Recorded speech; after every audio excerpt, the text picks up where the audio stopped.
días. Mi nombre es Mayor Felipe Camargo.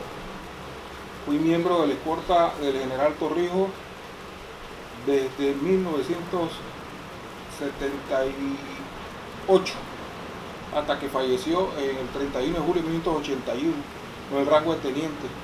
Pero básicamente mi trabajo fue el trabajo internacional con un grupo de asesores civiles, el doctor Marcel Salamín, el ingeniero José Blandón, el doctor Nils Castro, el doctor Guillermo Castro, que era la unidad que creó el general Torrijos para atender todos los problemas de la guerra en Centroamérica y los problemas de conflictos en Colombia. O sea, nosotros, para que hubiera paz interna en Panamá, el general Torrijos diseñó esa estrategia, ese método, y teníamos comunicación y contacto con todos los grupos revolucionarios y guerrilleros de América Latina, menos Sendero Luminoso del Perú. Por eso es que en Panamá había guerra en toda Centroamérica, en El Salvador, en Honduras, en Nicaragua, en Guatemala, grupos revolucionarios actuando, y en Colombia había todas las mafias, todos los carteles y como 5 grupos guerrilleros. La FARC, el MLN, en fin. Y en Panamá había un remanso de paz, y en Panamá funcionaban 14 bases norteamericanas, y ningún gringo se perdió, ningún asalto a una instalación norteamericana, y estábamos rodeados de guerrilla. Y Cuba exportaba la guerrilla como política de Estado de los cubanos. Entonces, la filosofía política de general Torrijos sí funcionó en el aspecto geopolítico. En el aspecto económico, el general Torrijos diseñó el desarrollo eléctrico del país. Logró inaugurar la represa de Bayano, que ahora es empresa privada, para electrificar el país. Fundó el IRRE, fundó el Intel, que después fueron privatizados, y encareció la vida de los panameños. El otro tema importante, que el general Torrijos no era empresario ni banquero. Nunca tuvo propiedades propias y murió. Sí tenía negocios en manos de otros señores que al final no se lo dieron a la familia. O sea, él ayudó al desarrollo del país porque logró negociar con los Estados Unidos un tratado que le trajo paz y prosperidad a Panamá. ¿Qué efecto hubo en la economía de Panamá después del golpe de Estado de 1968? Ok, ahí es la base, la premisa del golpe de Estado es que Torrijos le quitó el poder político a la oligarquía y le mantuvo el poder económico.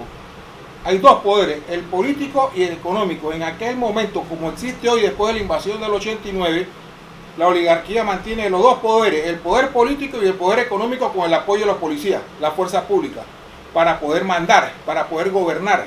Entonces, Torrijos le quita el poder político, pero le mantiene todo el poder económico. Uno de los éxitos de Torrijos fue el centro financiero panameño, que es lo que se disfruta aquí, pero lo han convertido a través del tiempo en un centro financiero para lavado de dinero.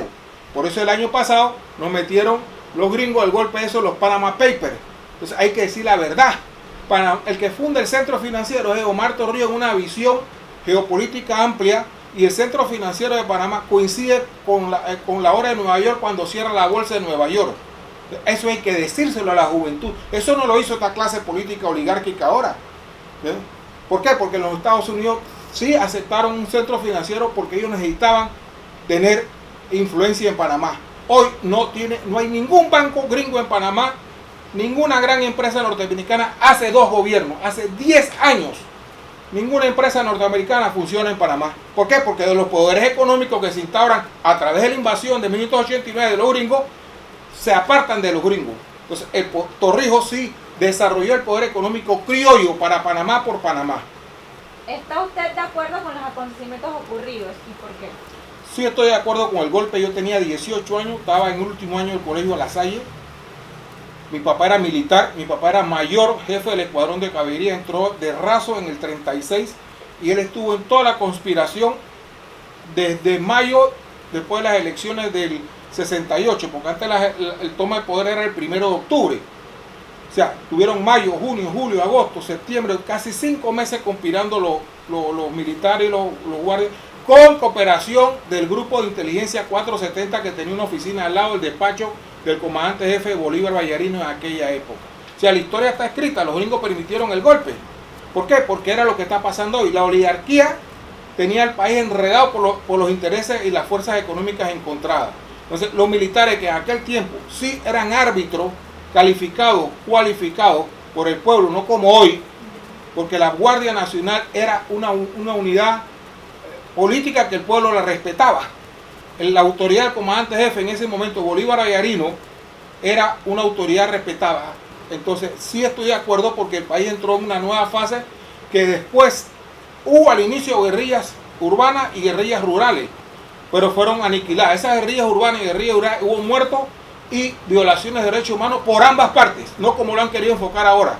Hubo muertos, policías y guardias nacionales y muertos de guerrilleros que estaban ocupados por la democracia cristiana, las bases del Partido Comunista, el Partido del Pueblo y las bases del Partido Panameñista, que le dieron el billete, el dinero para comprar las armas. Esa es la historia real de Panamá. No es que cuentan desaparecidos y muertos en Tocumen, etcétera, etcétera. Había una guerra interna en el campo rural y en el frente interno.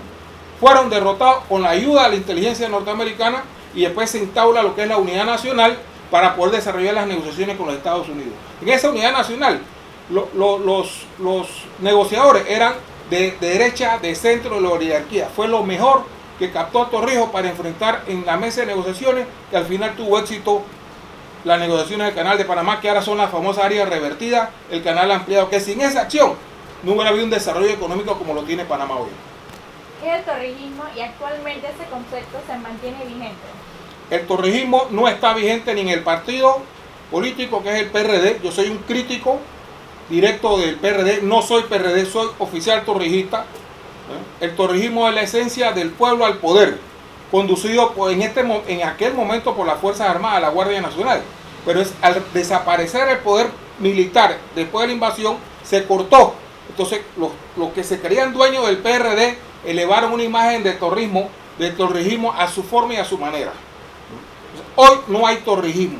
Eso se perdió después de la muerte de General Torrijos el 31 de julio del 81, que no puedo asegurar, pero fue una muerte violenta y hay grave sospecha de que fue un atentado. Pero no podemos decir con fidelidad de palabra quién fue el dueño de la bomba o la explosión. Hay tesis, hipótesis de trabajo, hipótesis de conflicto que no están aseveradas que fue una operación de un país extranjero. O Cuba o Estados Unidos. Eran los únicos que tenían interés en sacar de circulación al General Torrijos en ese momento. Por la situación geopolítica y el problema que estábamos en la Guerra Fría. Ya había instaurado la primera revolución en 1979 en Nicaragua, que apoyamos totalmente a Torrijos. Yo participé en esas operaciones físicamente asesorando al Frente Sandinista para tumbar a Somoza. Entonces había un entorno bien de conflicto y había intereses muy fuertes que podían haber planificado el atentado en Alto Río, y así ocurrió.